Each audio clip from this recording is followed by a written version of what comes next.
Hey all, Chris Bassett here, and I'm going to show you how to disassemble your PlayStation 4 controller and swap out the joysticks. Let's get into it. Let's start by taking out the screws in the back of the controller. They're 00 Phillips.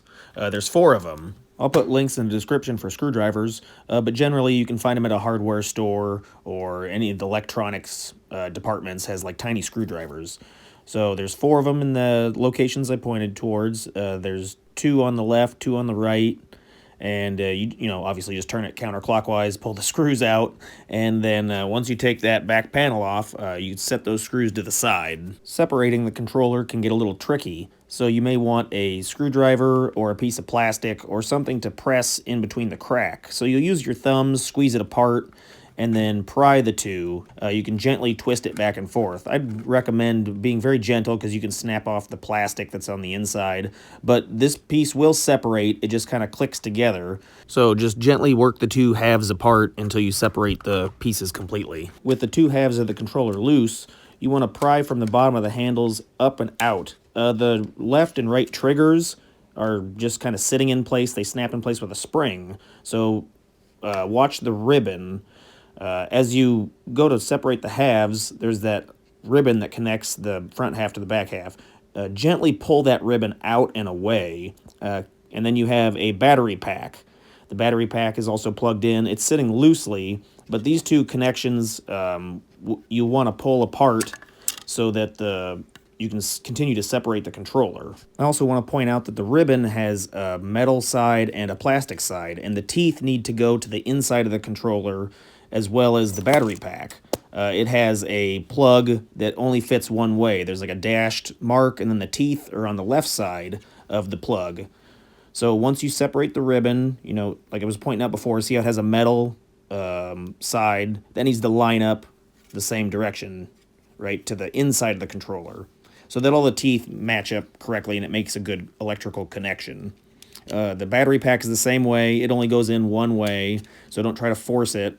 And you want to make sure while you're removing it, you don't remove it by the wires. Grab the actual plug, which has like an indented like teeth where your fingernails can go. If you don't have long enough fingernails or your hands are too large, then you can use like a pair of like pliers or tweezers to gently grab the plug and then wiggle it back and forth very gently, and it should separate eventually. If you do happen to knock either of the triggers loose, there's a spring mechanism inside that needs to be assembled in a certain way for the spring action to work. So I'm going to take it apart, and you can see there's a pin, and the spring wraps around the pin. You can see the spring looks like an L shape with a circle in the middle.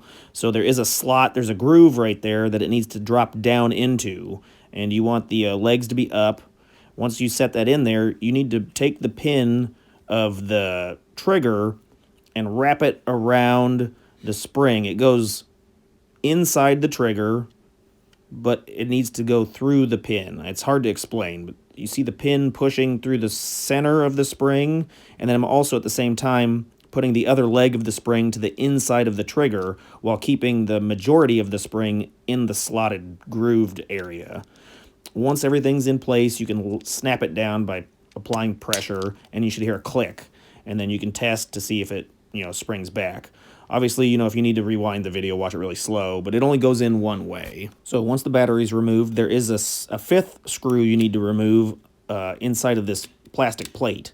So go ahead and take your screwdriver, remove that last screw, and then the plate should snap out. This can be a little tricky. You want to be careful when you pry on the plastic, because there are like diodes and electrodes or little computer chips that if you apply pressure to those, you can damage those. So near the top of the controller is a good area to kind of pry against. There's 2 plastic pins that actually snap this plastic plate into the motherboard. So you will need to apply pressure or gently wiggle it back and forth. But I wouldn't really apply any pressure directly on the motherboard itself, but there's a little plastic frame near the top where you can apply pressure, or towards the top of the motherboard, it's free of electrical components. So yeah, it will snap loose. Don't worry, you're not going to break it unless you're being overly aggressive, but then just wiggle it back and forth gently until it comes apart. There's a second ribbon you need to remove near the top. It has this blue tab that is used for pulling and pushing. I like to use tweezers. You grab that blue tab and gently wiggle back and forth and then remove. It'll be reinstalled the same way as you, there's a gap between the motherboard and this connection, and so you'll just gently push it in place. As with the rest of the reassembly process, never force anything, just gently place it, and if it doesn't go in with mild pressure, don't force it. But then once you release that ribbon, then you can flip over the motherboard, and you can see that now we have access to the joysticks. Here, the joysticks just pop on and off. Here I'm recommending some some compressed air as a cleaner. The controller had like dog hair, fuzz inside of it, so compressed air is a great way to clean it, along with rubbing alcohol. So now you can gently roll the motherboard over. You can see the joysticks sit there. The entire components should now just pull out. So you have the frame that holds the buttons and the triggers together, and then the front of the controller has access to your D-pad as well as the buttons. You can also remove the touchpad if you need to at this point, as it's just wrapped around the front of the controller. So let's take a look at the joysticks, the L3, R3 buttons. The buttons are just pressed onto the joysticks themselves, so wiggle them gently, and then you can see that the holes aren't perfectly round. They're round on the top and the bottom, but they actually have flat sides. So you want to make sure that you line up the holes correctly, as it's more of an oval as opposed to a circle. So there you go. You can slap the new joysticks in place and then just reverse the instructions to reassemble the controller. Hey, check out this other video right here. There's Amazon links down in the description. Check those out. Help out the channel, no cost to you. If you have any questions or comments, put it down below. Thanks.